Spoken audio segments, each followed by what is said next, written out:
하고 복된 주일을 맞아서 교회당에 오셔서 예배하시는 우리 성도님들, 또 가정에서 병상에서 예배하시는 모든 성도님들, 하나님께서 우리에게 이 예배를 통해서 은혜를 주시기를 소원합니다. 예배분들과 한번 인사하고 우리 예배를 시작하도록 하겠습니다. 반갑습니다. 잘 지내셨습니까? 네, 이제 묵상 기도함으로 예배를 시작하도록 하겠습니다.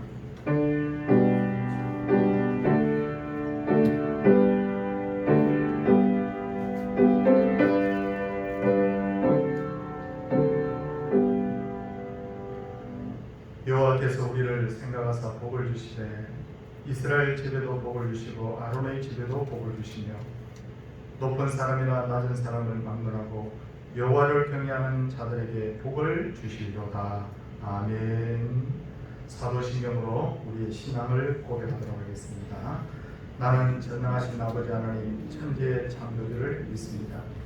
나는 그의 유일하신 아들 우리 주 예수 그리스도를 믿습니다. 그는 성령으로 잉태되어 동정녀 마리아에게서 나시고 본디오 빌라도에게 고난을 받아 십자가에 못 박혀 죽으시고 장사된 지 사흘 만에 죽은 자 가운데서 다시 살아나셨으며 하늘에 오르시어 전능하신 아버지 하나님 우편한 데 계시다가 거기로부터 살아있는 자와 죽은 자를 심판하러 오십니다. 나는 성령을 믿으며 거룩한 공교회와 성도의 교제와 죄를 용서받는 것과 몸의 부활과 영생을 믿습니다. 아멘. 279장입니다. 찬송 279장.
기도할 때 한재덕 집사님께서 기도를 하시겠습니다.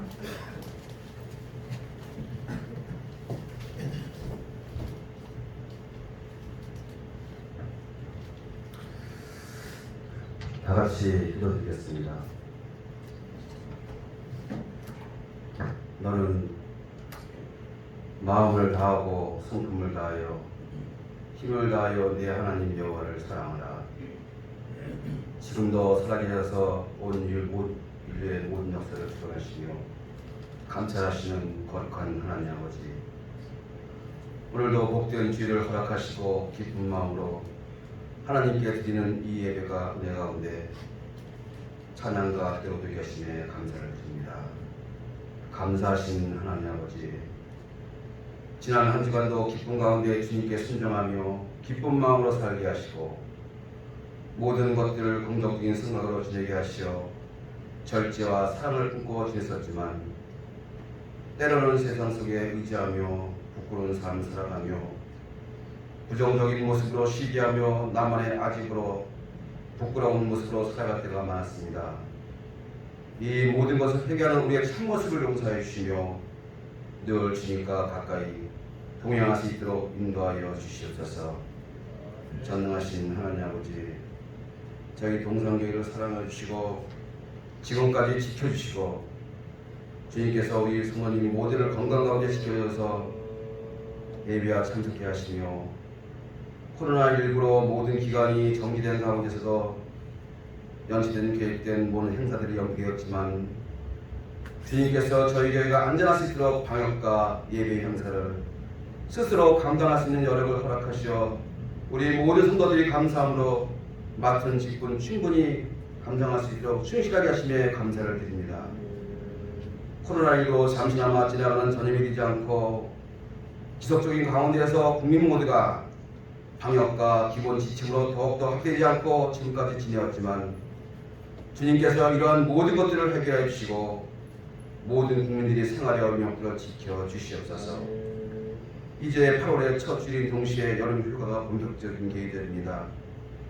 각각의 연주의 계곡으로 시설을 가는 모든 사람들이 코로나 확진자가 되지 않도록 스스로 자기 관리를 잘 지켜서 휴가로 코로나 확진자가 늘어나지 않도록 해주시며 그동안 피로를 다 떨쳐내서 신경의 시간이 되게 하시고 안전하게 잘 다녀올 수 있도록 주님 지켜 주시옵소서. 사랑의 하나님 아버지, 주님께서 이 나라를 사랑하시어 지금까지 지켜주시고 어려운 가운데 있는 국내 문제들을 이정자와 지도자들에게 지혜와 총명을 허락하시어 공동의 목표로서 저희 하약하고 협치석에 합력하여 선을 이끌도록 지혜를 주시옵소서. 국민들이 원하는 정치가 무엇인지 알게 하시고 어떤 것이 국민이 걱정 없이 잘 사는 것이 무엇인지 지혜를 주시어 분별로 잘 갇힌 지도자가 될 수 있도록 거듭나게 하여 주시옵소서. 사랑과 은혜가 충만하신 하나님 아버지, 저희들의 각자의 기도 제목 가지고 오늘 시간 예배에 참석하신 성도님도 계십니다. 자녀의 문제와 각자의 건강으로 늘 주님께 가까이 할 수 있도록 시간을 주어주기를 바라면서도 바쁘다는 핑계로 하지 못하고 있는 그대로 저희들 각자 기도를 이룰 수 있도록 도와주시오며 저희들도 인내하여 기다리는 시간을 순적케 하여 주옵소서. 늘 주님과 가까이 하게 하시며 이 모든 것이 나와 가정과 이 나라를 위해서 할 수 있도록 주님 함께하여 주시옵소서. 또한 아픔 있는 성도들을 병과 고통 속에 회복될 수 있도록 인도하여 주시오며 동산의 모든 가족들이 평안한 가운데 항상 살펴주시옵소서. 이제 말씀을 들을 시간입니다. 말씀의 능력을 더하여 성령께 충만케 하시고 성도들 모두가 기쁨의 시간들은 되게 하여 주시옵소서. 또한 말씀을 전하실 우리 목사님 항상 강건케 하시고 가정도 지켜주시오며 모든 성도들도 똑같은 은혜를 내려 주시옵소서. 감사하신 예수님 이름으로 기도드리옵나이다. 아멘.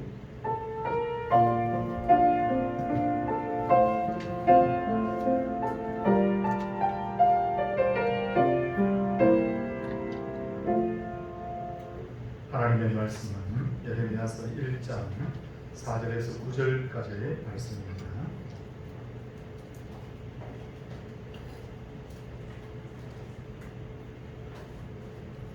예레미야서 1장 4절에서 9절까지의 말씀.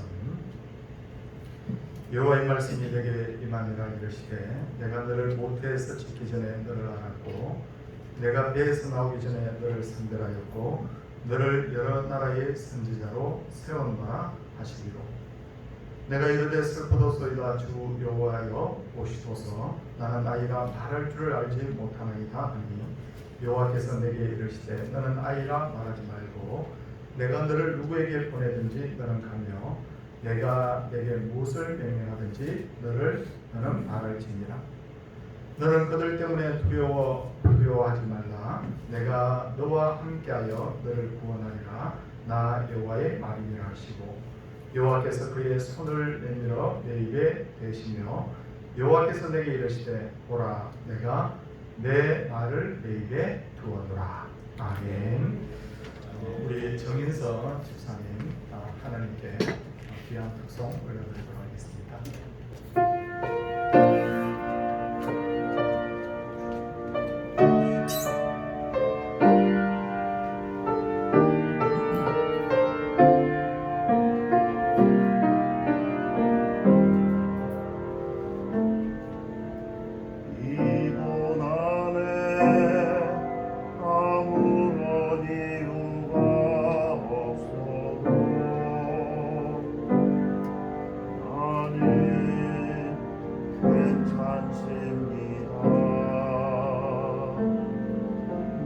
이해할 수도 나를 이해시키지 않아도 나는 괜찮습니다. 주님 나와 함께 계시니 까닭없이 나를 지셔도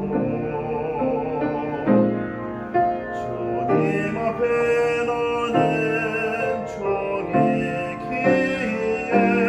그저 순복합니다.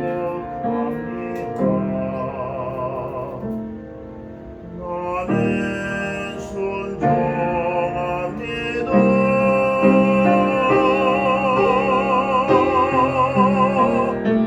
주님 나의 아버지시니 그의 은혜로 나는 충분합니다. 주님 나의 아버지시니 그의 은혜로 나는 충분합니다.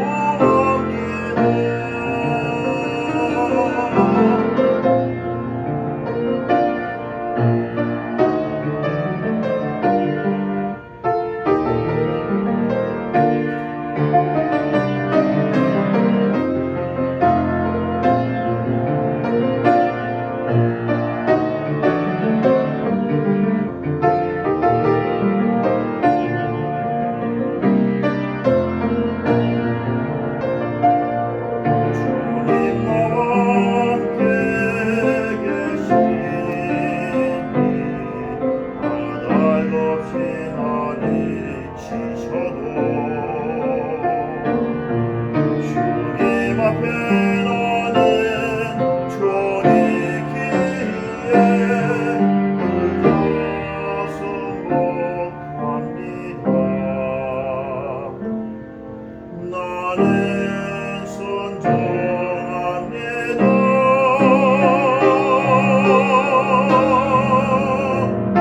주님 나의 아버지시니 그의 은혜로 나는 충분합니다. 주님 나의 아버지시니 그의 은혜로 나는 충분합니다. 주님은 언제나 내게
지금 방금 제가 읽었던 예레미야서는 상당히 두꺼운 책으로 이루어져 있는데 이 예레미야서를 읽어보시면 예레미야 선지자의 자전적 성격을 띤 성경책이라는 것을 알 수가 있습니다. 성령의 감동을 받아서 이 책을 기록한 예레미야는 예루살렘에서 약 3마일 떨어진 조그마한 촌락인 아마도 출신으로서 제사장 hilkiya의 아들로 태어났는데 그는 매우 종교적인 그런 분위기 속에서 신앙과 인격을 도야하고 장차 아버지의 뒤를 이어서 이스라엘의 제사장 되는 것이 바로 그의 꿈이었습니다. 그도 그럴 것이 제사장직은 다른 직분과 달리 세습이 되었기 때문에 제사장 아들만이 제사장이 될 수 있기 때문에 난 당연히 제사장이 되는 것이고 내 꿈은 제사장 되는 것이다. 그렇게 예레미야가 생각을 했던 것이죠. 근데 그의 생각과 다르게 하나님께서는 예레미야가 20살이 되자 그를 이스라엘의 선지자로 부르셨는데 성경을 읽어보면 이때가 바로 요시야 왕 13년 되던 해였다라고 그렇게 소개가 되어 있습니다. 하나님께서 예레미야를 선지자로 부르시자 예레미야는 단호하게 거부를 합니다. 예레미야는 하나님께 나는 선지자 되기에 너무 나이가 어립니다. 나는 선지자가 되기에 너무 경험이 적습니다. 나는 선지자 되기에 운변 능력이 없어요. 설교를 잘 해야 선지자 활동을 할 수 있는데 나는 말을 할 줄 모릅니다. 이렇게 사위의 바로 이유를 밝혔습니다. 그 말을 들은 하나님께서는 뭐라고 말씀하십니까? 오늘 본문 7절 8절 말씀에 보니까 여호와께서 내게 이르시되 라고 하면서 너는 아이라 하지 말고 내가 너를 누구에게 보내든지 너는 가며 내가 내게 무엇을 명령하든지 너는 말할지니라. 너는 그들 때문에 두려워하지 말라. 내가 너와 함께하여 너를 구하리라. 나 여호와의 말이니라. 그렇게 말씀을 하셨습니다. 성도님들, 저는 한 40년 전쯤에 약 중학교 한 2학년 때부터 저는 신앙생활을 하게 됐어요. 친구의 전도를 받고 오랫동안 제가 그 어린 나이에 불과 14살, 5살 그런 어린 나이에 죽음의 문제, 구원의 문제, 천국과 지옥의 문제에 대해서 고민을 하던 중에 복음을 딱 들었는데 처음 교회를 출석하던 그날 저는 잊을 수가 없습니다. 그날 전도사님이 설교를 하셨는데 그 설교를 들을 때 제가 하늘 구름 위에 올라 있는 듯한 그런 느낌이 들었습니다. 그런데 저의 형이 저와 비슷한 시기에 예수님 믿게 되었습니다. 믿게 된 사유는 뭐냐면 미션 스쿨에 다녔거든요. 그러니까 학교에서 학생들을 모아놓고 이 일주일에 한두 시간 이 종교 교육을 시키는 그런 미션 스쿨인데 그때 부흥회 비슷한 것이 있었는데 중생회입니다. 그 중생회 때 말씀을 듣고 오늘 결단하고 예수 믿을 사람 일어나십시오 했을 때 자기도 모르게 벌떡 일어나게 되었다는 거예요. 그런데 문제는 그때까지도 가족들이 예수님을 믿지 않기 때문에 전도를 해야 되는 거예요. 성도님께서 전도를 해보셔서 아시겠지만 가족 전도가 내가 친구나 이웃 전도하는 것보다 훨씬 더 힘듭니다. 훨씬 더 힘들어요. 그래서 저는 가족들을 전도할 용기가 나지 않아서 매일 새벽 매일 밤에 그 깜깜한 저희 교회가 지하교회였거든요. 그게 혼자 와서 하나님 앞에 기도했던 그런 기억이 납니다. 근데 기도하면 할수록 하나님께서 저에게 내가 내 가족을 전도한다. 누가 전도하겠니? 너가 전도해야 되지 않겠니? 하는 그런 하나님의 그런 감동을 자꾸 주시는 거예요. 저는 그 감동을 받을 때마다 굉장히 마음이 불편했습니다. 왜 접니까? 왜 접니까? 하나님의 순서대로 하자면 저희 형이 먼저 전도해야 되는 것 아닙니까? 왜 이 부담스러운 전도를 저보고 하라고 하십니까? 주변을 둘러보니까 제 친하게 지내던 친구 몇 명이 있었는데 그 중에 제일 친하게 지내던 친구 2명이 다 저희 교회 장로님 아들이었어요. 하나님, 누구는 장로님의 가정에 태어나서 착해 매일 축복기도 받으면서 자라고, 나는 이 무거운 짐을 져야 됩니까? 그렇게 하면서 하나님 앞에 나는 할 수 없다고 그렇게 때를 썼던 적이 있습니다. 하지만 하나님의 말씀을 읽고 그리고 교회에서 설교를 들을 때마다 목사님을 통해서 내가 전도해야 된다는 자꾸만 도전을 해보시는데, 원래 설교를 듣다 보면 자기가 가진 문제와 관련이 있는 말씀이 더 선명하게 들리거든요. 목사님이 매일 전도하라는 메시지를 전하지 않았을 때도 불구하고 성경에서 전도, 설교 중에 전도라는 단어만 나오다 그냥 마음속에 그냥 너무너무 부담이 되는 거예요. 어쨌든 저는 오랫동안 버티다가 마침내 가족들에게 복음을 전하게 되었습니다. 제가 처음 예수 믿고부터 가족들 다 전도하는 데까지 한 10년 가까운 시간이 걸렸어요. 그런데 주변을 둘러보며 저와 비슷한 경험들을 하시는 분들이 많이 있을 거예요. 흔히들 성도들이 뭐라고 말합니까? 하나님, 저는 하나님의 뜻대로 살겠습니다. 그렇게 하지 않습니까? 저도 처음 예수 믿었을 때 그 마음이었어요. 불 속에라도 들어갈 수 있다. 근데 하나님의 뜻이 너무 힘들고 부담이 되면 과연 기쁜 마음으로 순종할 수 있습니까? 아멘할 수 있습니까? 잘 안 되더라고요. 특히나 내가 생각했던 길과 하나님께서 생각하시는 길이 다를 때 우리는 과연 하나님의 뜻에 온전하게 내가 아멘하고 순종할 수 있는가? 할 수 있습니다. 저는 그렇게 입으로는 평소에 고백을 했는데 상황이 그렇게 닥치니까 그게 잘 안 되더군요. 오죽했으면 하나님께서 모세를 이스라엘의 지도자로 세우려 했을 때 모세가 하나님 앞에 그렇게 말하지 않습니까? 왜 접니까? 내 형 아론은 저보다 훨씬 더 경험도 많고 말도 잘하는데 아론을 보내시면 안 되겠습니까? 저는 이 모세의 이 거절하는 내용을 읽어보면서 나하고 어쩌면 그렇게 똑같다 이런 생각이 들었어요. 하나님의 뜻에 순종한다는 것은 말만큼 그렇게 쉬운 일은 아니라는 거예요. 내 뜻과 하나님의 뜻이 다를 때 어떤 경우들이 있습니까? 우리 공통분모가 있어요.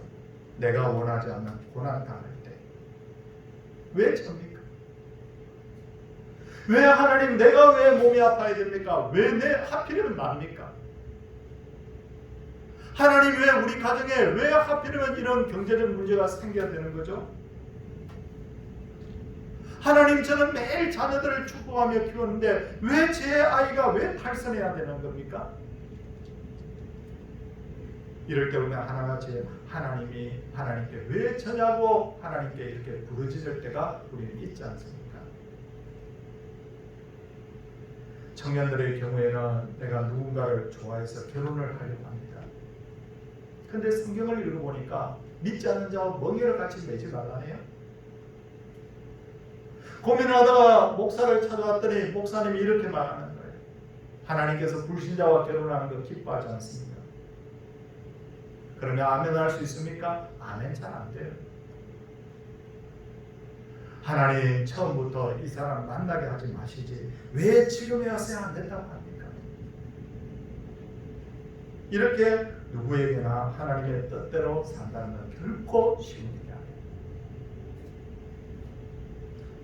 하지만 하나님께서 우리의 앞길을 막으실 때는 반드시 그 놀라운 계획을 가지고 있다는 것을 우리가 알아야 되는데, 하나님의 명령을 거절한 예레미야에게 하나님께서 뭐라고 말씀하셨어요?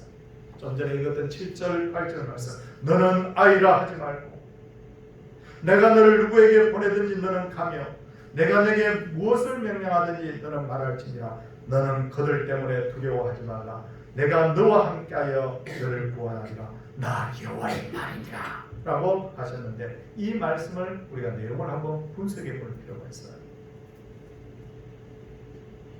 저는 세 가지로 분석했는데 제일 첫 번째 이 내용 보면서 깨닫게 되는 게 뭐냐면, 내가 아이냐 아니냐 경험이 있느냐 없느냐, 말을 잘하느냐 안 하느냐, 그게 중요한 것이 아니라는 거예요. 하나님의 뜻대로 사는 사람은 하나님께서 누구에게 보내든지 가면 되는 것이고, 하나님이 말씀 전하라고 하는 대로 전하면 되는 것이다. 하나님 이렇게 말씀하셨어요. 성도님들 어떻습니까? 하나님의 뜻대로 산다는 거 너무 쉽죠? 하나님이 하라고 하는 대로 하면 되니까. 그런데 현실에서는 그게 그렇게 간단하지 않아요. 왜냐하면 우리의 내면에는 늘 자기 자신을 하나님보다 더 지혜롭게 여기는 보이지 않는 어리석음과 교만이 있기 때문에, 그러다 보니 대부분은 하나님의 생각보다 자기의 고집대로 하려고 합니다. 왠지 내 생각이 옳게 생각되는 거예요. 욥이 병들었을 때 욥의 친구들 찾아오잖아요. 물론 욥이 아팠을 때만 해도 이 성경이 완성되지 않은 시기였기 때문에, 그러나 그때도 하나님은 이렇게 구두로 이렇게 말씀하시던 시대였기 때문에 하나님의 말씀은 존재했습니다. 그런데 하나님의 말씀의 원리가 뭐예요? 너희들 가가지고 욥이 아프니까 욥과 함께 아파주라. 너희들 욥을 위로해줘. 욥을 위해서 기도해줘. 하나님이 원하시는 게 이거였잖아요. 근데 욥의 친구들은 어떻게 합니까? 하나님의 그 뜻은 다 저버리고 욥을 판단하고 정죄하고 심지어 비난합니다. 성경의 원리보다 하나님의 그 뜻보다 자기 생각들이 옳다는 거예요. 위로해주고 아파해주고 기도해주면 되는데 그건 하기 싫고 정죄하고 비판하고 판단하고, 여기에 뭐가 있느냐면 욥의 친구들의 어리석음과 교만이 있다는 거예요. 그래서 하나님께서는 욥기 42장 7절에 그 친구들을 향하여 분노하셨다는 거예요. 욥의 친구들이 말하는 거 세밀하게 다 읽어보면 틀린 말 없는 것 같은데 하나님 너희들 다 틀렸다고 그랬습니다. 왜 틀렸다고 그랬는가? 너희들이 지금 하나님 자리에 올라서 사람을 판단하고 있구나. 하나님보다 너희들이 더 똑똑하냐? 하나님께서 욥의 친구들을 이렇게 책망하신 이유는 하나님처럼 욥을 판단하는 것이 옳지 않다는 거예요. 성도님들, 진정한 신앙인은 어떤 사람일까요? 진정한 신앙인은 자기 생각에 하나님께서 가라고 하시는 길이 어떤 데 보면 야, 저기로 가야 돼, 저렇게 둘러가야 돼, 아닌 것 같은데, 저기로 가면 막힐 수 있을 텐데, 그렇게 생각되더라도 그것이 하나님께서 가르치시는 길이라고 하면, 가르치시는 길이라고 하면 그 길로 갈 수 있는 사람, 그게 바로 신앙입니다. 입술로 내가 크게 하나님 믿습니다, 아멘 하는 게 그게 진짜 신앙이 아니라, 아닌 것 같아도 둘러가는 것 같아도 하나님이 가라고 하는 것으로 갈 수 있는 신앙, 그게 바로 진짜 신앙이라는 거예요. 또 하나 하나님의 말씀을 통해서 우리가 깨닫게 되는 것이 뭐냐면, 하나님께서 예레미야에게 너는 그들 때문에 두려워하지 말라, 그렇게 말씀하셨어요.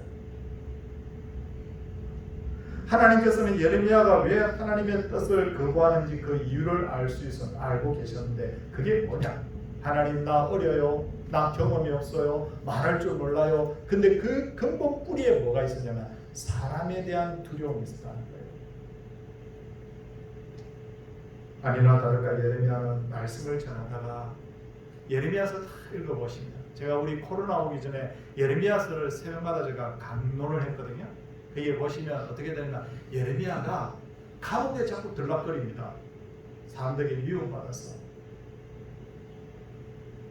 또 예레미야는 예레미야서 11장을 보면 고향 사람들로부터 배척당합니다. 예레미야서 12장을 보면 가족들도 그를 받아들이지 않아요. 예레미야는 하나님의 부르심을 받았을 때부터 이 모든 상황을 예측을 하고 하나님 전 아닙니다 라고 그렇게 거부를 했던 거죠. 사람에 대한 두려움은 지금 우리 신앙생활에도 많은 장애가 됩니다. 가령 내가 직장에서 예수 믿는 표를 너무 많이 내면 어떤 사람들이 그렇게 하잖아요. 직장 동료가 야, 뭐 너가 예수 믿어? 아이고 너 김대리 내가 뭘 예수를 믿냐 조롱합니다. 혹은 예수 믿는 티를 너무 많이 내면 어떤 데 보면 자, 별종이라고 직장에서 왕따 당할 수 있어요. 예레미야의 경우에는 사람에 대한 부담이 지금 우리가 겪는 부담보다 훨씬 컸을 거예요. 왜냐하면 그 당시에는 이스라엘에서 하나님 제대로 믿는 사람이 거의 없었기 때문에. 그렇다면 성도님들께서는 신앙생활을 하면서 어떤 이유 때문에 하나님의 뜻을 거부합니까? 예레미야처럼 사람에 대한 두려움일 수도 있어요. 손해보고 싶지 않은 마음도 있을 것이고 어떤 때는 하나님의 뜻대로 살려면 너무 구속받는 것 같아요. 제가 마음을 한번 읽겠습니다. 대충 예수 믿으면요, 직장에 가서 대충 회식할 때 그냥 술도 한잔하고 또 적당하게 뭐 세상 길을 가는데 내가 타협도 좀 하고 양심에 끓이기는 일도 좀 하고. 왜? 나는 대충 예수 믿는 사람이니까 하나님의 뜻대로 그런데 살려고 하면 이런 게 안 되거든요. 대부분 우리가 하나님의 뜻대로 살지 못하는 이유들을 보면 딱 두 가지입니다. 하나는 손해보고 싶지 않다는 감정, 하나는 사람들이 너무 신경이 쓰이는 거예요. 근데 성경을 제가 주중에 묵상하다 보니 성경이 이렇게 말씀하거든요. 사람을 두려워하면 올무에 걸리게 되느니와 여호와를 의지하는 자는 안전하리라. 잠언 29장 25절 말씀. 사람 두려워하면 올무에 걸린답니다. 그래서 제가 성경을 제가 앞에 두고 묵상하면서 진짜 그런 경우가 성경에 있을까? 근데 성경을 보니까 있더군요. 다윗이었어요. 성경들 다윗이 젊었을 때부터 누구를 제일 의지했느냐면 요압이라는 사람을 제일 의지했습니다. 왜 요압을 의지했느냐? 두 가지 이유 때문이었어요. 하나는 그는 배다른 형의 동생이었기 때문에, 조카였기 때문에, 내 친척이에요. 피부치예요. 또 하나, 다윗이 처음 왕 됐을 때부터 이 다윗을 도왔던 사람이 바로 요압이었기 때문에. 그래서 나는 요압만큼은 믿을 수 있다고 생각했어요. 그래서 바세바와의 간음 사건이 벌어지고 난 뒤에 바세바의 남편 우리아를 죽여야 되는데 밀스를 보내지 않습니까? 누구에게 보냅니까? 바로 우리아의 손에 편지 들려가지고 요압 장군에게 보냅니다. 이 우리아가 편지 가지고 도착하면 가장 치열한 그 전장에 이 우리아를 보내서 죽게 만들어요. 왜냐하면 요압은 믿을 수 있으니까. 나는 저분만큼은 믿을 수 있으니까. 그런데 요압은 그 일을 멈춰가고 합니다. 근데 그때부터 어떻게 되느냐면 요압이 다윗을 보는 눈이 싹 달라져요. 사람은 믿을 게 아니에요. 그 후로 어떻게 되느냐면 압살롬이 반역 사건을 일으켰을 때 다윗이 요압 장군을 부릅니다. 요압에게 이렇게 명합니다. 내 아들 압살롬을 죽이지는 말라. 근데 왕의 명령이 먹혀들지 않아요. 요압은 압살롬을 죽입니다. 나중에 다윗이 나이가 너무 많아서 힘이 없을 때 아도니아가 반역을 일으킵니다. 요압이 당연히 다윗 편에 설 줄 알았는데 아도니아 편에 섭니다. 다윗의 말년에 제일 고민거리가 누구냐면 요압이었어요. 다윗이 죽기 전에 유언을 남깁니다. 솔로몬에게. 내가 요압을 어떻게 해버려야 되는데 그가 힘이 너무 강하기 때문에 어떻게 할 수 없다고. 너는 왕이 되면 저 요압을 반드시 처결을 하라고. 성경이 뭐라고 말한다고요? 사람을 두려워하면 올무에 걸리게 된다. 사람 두려워하는 사람, 사람을 지나치게 하나님보다 더 믿는 사람은 반드시 올무에 걸린다는 거예요. 셋째로 하나님께서는 우리가 당신의 뜻에 순종하고자 할 때 반드시 우리를 위해서 최선의 길을 예비해 놓으시고 아울러 우리를 책임져 주시는 겁니다. 하나님께서는 사람들을 두려워하는 예레미야에게 너는 그들 때문에 두려워하지 말라. 내가 너와 함께하여 너를 구원하리라. 그렇게 말씀하셨습니다. 사람이 두려울 때 사람 보지 말라는 거예요. 사람이 두려울 때 하나님 보라는 거예요. 하나님 볼 때 하나님께서 함께 하신다는 거예요. 근데 그 말씀 제일 끝에 뭐가 있습니까? 8절 제일 끝부분에 보시기 바랍니다. 내가 너와 함께하여 너를 구원하리라 말씀하신 게 나 여호와의 말이니라. 나 여호와의 말이니라 그렇게 되어 있습니다. 성도님들 성경을 보면 예레미야서를 보면 나 여호와의 말이니라 하는 것이 여러 번 나옵니다. 어디에 또 나옵니까?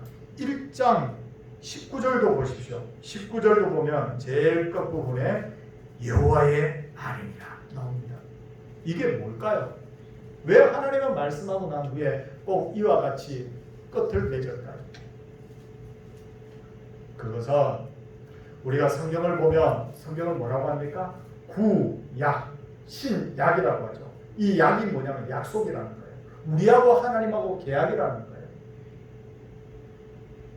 모든 계약서에는 제일 끝에 뭐가 붙어있냐면 서명이 있어야 됩니다. 그래야 유효하잖아요. 이 여호와의 말이라 하는 것이 바로 하나님의 사인이에요. 하나님의 도장이에요. 이 계약에 대해서 내가 책임진다는 거예요. 그러니까 여호와의 말이니라 라고 이렇게 인이 쳐진 것은 100% 순종하면 되는 거예요. 순종하면 되는 거예요. 성도님들 앞서도 조금 이렇게 제가 말씀을 드렸지만 예레미야 약점 많은 사람이죠. 예레미야하고 거의 동시대 사람들하고 제가 비교를 좀 하겠습니다. 엘리야는 조금 더 앞선 시대인데 엘리야는 하늘에서 불을 꺼내는 내리는 능력이 있었는데 예레미야하고 상대가 안 됩니다. 예레미야는 그런 능력이 없어요. 이사야 같은 경우에는 집안이 좋습니다. 왕족이었어요. 그러니까 머리에 든 게 많았어요. 이사야는 특별히 설교를 잘했습니다. 에스겔은 어떤 선지자였느냐면 에스겔은 이 환상을 보는 영안이 열린 사람이었어요. 에스겔서를 읽어보면 쫙 환상이 막 펼쳐지잖아요. 근데 이 예레미야인 경우에는 그냥 평범, 설교를 잘하는 것도 아니고 배운 것이 많은 것도 아니고 아나도 출신 시골 출신이고 나이도 젊고 경험도 부족한 사람이었어요. 하지만 예레미야 선지자에게는 남들과 흉내낼 수 없는 특징이 하나 있는데 이것도 은사입니다. 그게 뭐냐면 긍휼의 은사를 가진 사람이다. 이건 아무나 가질 수 없어요. 그래서 예레미야서를 쭉 읽어보면 뭐가 자주 나오느냐면 눈물을 흘렸다는 대목이 자주 나옵니다. 얼마나 자주 나오느냐. 예레미야서에 5번 나와요. 예레미야 애가서에 6번 나와요. 그래서 우리가 이 예레미야를 뭐라고 부르냐면 눈물의 선지자라고 부릅니다. 그런데 하나님께서 설교를 잘하는 것도 아니고 능력이 탁월한 것도 아닌 이 사람을 그 조그만 긍휼의 마음, 눈물 가진 그 마음을 하나님께서 사용하시더라고요. 성도님들 어떤 두드러진 능력이 있습니까? 내가 뭐 기도의 능력이 대단합니까? 아는 게 많습니까? 아니면 가진 게 많습니까? 둘러보니까 우린 그냥 예레미야처럼 평범한 사람이에요. 근데 낙심하지 마십시오. 하나님은요 그렇게 작은 눈물 한 방울도 사용하신다. 아무것도 할 수 없는 나이가 80된 그 모세가 쥔 그 양들을 치는 지팡이를 하나님께서 하나님의 지팡이로 사용하시는 분이더라고요. 지팡이를 쫙 내어드리네 바다가 가가지고. 그렇지 않습니까? 침에 반석이 깨어져 물이 나오고. 성도님들, 공부도 많이 못했고 설교를 잘 하는 것도 아니고 특별한 재능이 없는 어떤 목사님, 그 동료 목사님들이 다 같이 너 앞으로 설교 어떻게 할래? 그렇게 말도 제대로 못하고 하는데, 근데 그 목사님의 장점이 하나 있어요. 그게 뭐냐면 사람들이 말을 하면 하루 종일이라도 앉아가지고 맞장구를 치면서 들어줄 수 있는 능력이 있는 거예요. 그러니까 그 목사님이 뭐라고 말씀하셨냐면, 나는 말도 잘 못하는데 가만히 듣고 있으면 성도들이 찾아와가지고 한두 시간 막 떠들다가 자기가 다 문제 다 해결하고 간대. 우리가 특별히 능력이 있어야 되는 게 아니더라고요. 별다른 재주가 없는 두 사람이 있습니다. 한 사람은 이렇게 말합니다. 나는 별 재주가 없기 때문에 하나님께서 나 사용하시지 않을 거야. 근데 다른 한 사람은 이렇게 말합니다. 나는 별다른 재주가 없기 때문에 하나님을 더 의지할 거야. 성도님들, 누구를 사용할 거예요? 똑같은 재주 없는 사람이지만 재주가 없기 때문에 하나님 더 의지하겠다는 사람이 하나님 쓰시는 사람이에요. 사랑하는 성도님들, 오늘 설교의 제목이 뭐냐면 내 생각이 주님의 뜻과 다를 때. 다시 원점으로 돌아갑니다. 나는 건강하고 싶은데 왜 내가 아파야 되는 거예요? 우리 가정이 평안하고 싶은데 왜 우리 가정에 하필이면 문제가 있는 거예요? 우리 살다 보면 내 생각이 하나님 뜻과 다를 때 너무 많아요. 그럴 때 부탁드립니다. 자기 자신을 보지 마세요. 내 생각을 앞세우지 마세요. 자기 생각을 고집하지 마십시오. 우리가 하나님의 생각을 존중할 때 하나님께서 참 우리를 사용하십니다. 우리가 저는 무능하다고 생각하고 하나님을 의지할 때 하나님께서 모세의 손에 들린 지팡이 쓰시는 것처럼 우리를 사용하게 되실 줄 믿습니다. 성도님들, 고린도서에 보면 너희 중에 학문이 많은 자가 누가 있느냐, 능력 있는 자가 누가 있느냐, 하나님께서 왜 이런 사람 쓰시는지 아느냐? 하나님 영광 받기 위해서라고 말씀했습니다. 우리 생각이 하나님의 뜻과 다를 때 절대 하나님의 뜻이 100% 맞다고 순종하시고 하나님이 나와 함께 하시며 된다는 생각 가지시고 하나님의 뜻을 붙잡는 우리 성도들 되시기를 바랍니다. 믿음은 아멘 하는 입의 믿음이 아니라 삶의 믿음이 되어야 되는 거예요. 우리 모두에게 하나님께서 이와 같은 은혜를 나타내시기를 주님의 이름으로 소원을 드립니다. 함께 우리 찬송 드리도록 하겠습니다. 384단입니다.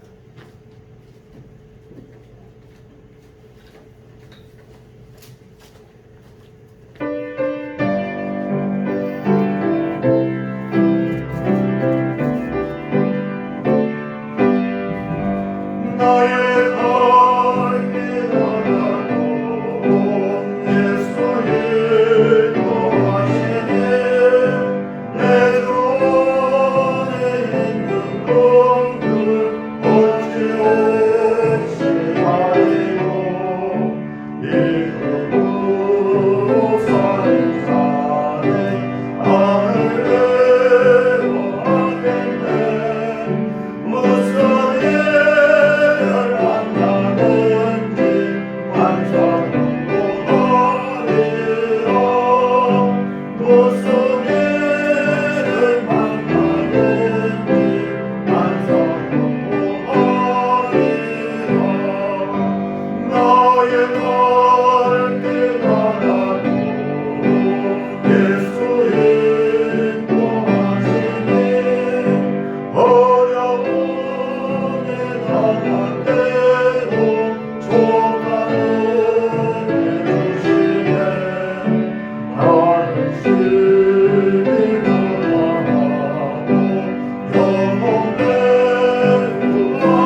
하나님 감사합니다.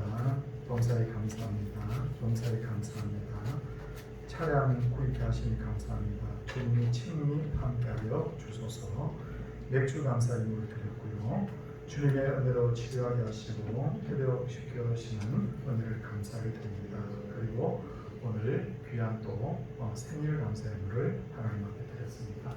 우리 성모와 기도하도록 하겠습니다. 하나님 아버지, 인생을 살다 보면 가장 고민되는 것은 내 생각이 주님의 뜻과 다를 때 우리는 많은 고민을 하게 됩니다.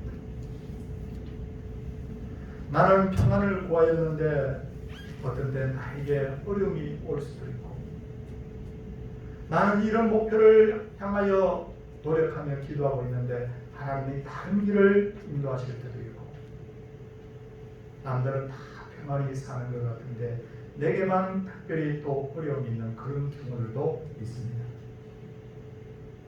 이럴 때 하나님이여, 우리가 하나님의 말씀에 순종할 수 있는지, 나 여호와의 말이니라 라고 말씀하신 하나님의 말씀이 살아있는 말씀으로 내가 믿고 그대로 고백하며 순종할 수 있는지, 하나님 어떤 어려움 가운데서도 하나님이 100% 옳다는 마음 가지고 철저한 순종의 사람 될 수 있도록 우리에게 은혜 베풀어 주시옵소서.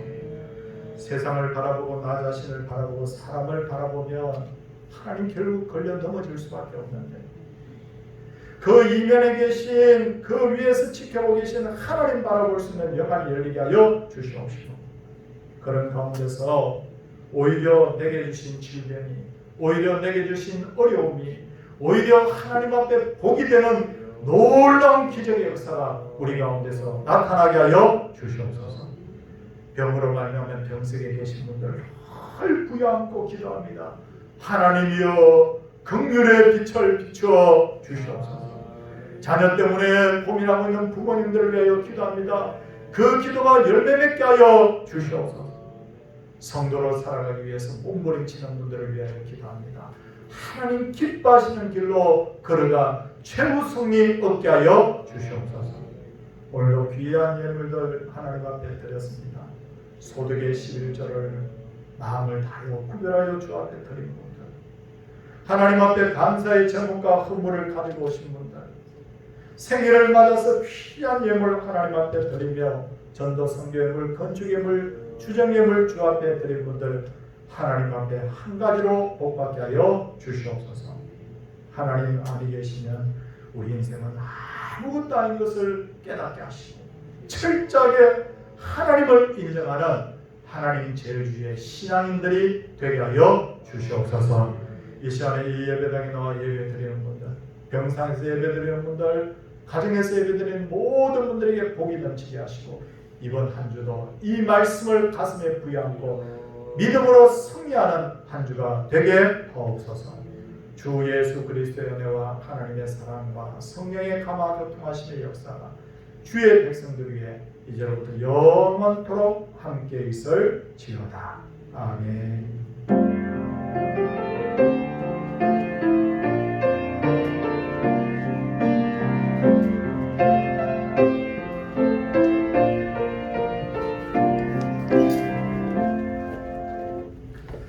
교회 앞에 광고 말씀드리도록 하겠습니다. 이 광고는 꼭 잘 들으셔야 되는데, 다음 주일부터 일부 예배는 이런 형식으로 그대로 드리겠습니다. 그러나 2부 예배는 예전에 드리듯이 완전히 교동문도 하고 우리 그렇게 모든 순서를 이제 완전히 정상화시켜서 드릴 그런 계획입니다. 그래서 우리 성도들 잘 기억해 주시고, 그리고 수요 예배는 이번 주 아닙니다. 이번 주 수요 예배 말고 둘째 주일 지난 수요일부터 수요 예배도 정상적으로 이제 드리도록 그렇게 하겠습니다. 그래서 성도님들이 우리 하나님의 성전을 사모하는 마음 가지시고 나오셔야 돼요. 그래서 우리 거리두기를 하고 이렇게 하면 안전하니까 우리 성도님들 많이 오셔서 함께 영광 돌리시고 은혜 받으시기를 바랍니다. 내일부터 금요일까지 김동국 부목사님 그리고 관리집사님 휴가 들어갑니다. 세 번째 광고 감사한 광고인데요. 우리 교회 지금 아무런 투병 중인 분이 여러분 계시는데 여러분 우리 신년신 권사님이 오늘 이렇게 몇 달 만에 교회를 오셨는데 몸이 많이 좋아지셔서 오셔서 기도해 주신 것 그동안 위로해 주시고 해주신 것 감사하다고 오늘 떡과 음료수를 준비해서 우리 성도님들 대접하고 싶다 이렇게 해서 오셨습니다. 우리 성도님들께서 우리 권사님 얼굴 보는 것만 해도 너무너무 감사한데 우리 하나씩 나눠 드시고 그렇게 해주시면 감사하겠습니다. 그리고 기도 제목 하나 더 있습니다. 기도 제목은 우리 서모 집사님의 아내 되는 우리 이명희 권사님 또 이번에 몸이 좋지 않아서 또 이렇게 검사를 했더니 암 초기래요. 그래서 1기래요. 그래서 여러분들 또 기도해 주십시오. 기도의 능력은 나타납니다. 그래서 꼭 기도해 주시기를 이 시간에 다시 한번 제가 부탁을 드리도록 그렇게 하겠습니다. 이제 옆에 분들과 한번 인사하도록 하겠습니다. 할렐루야.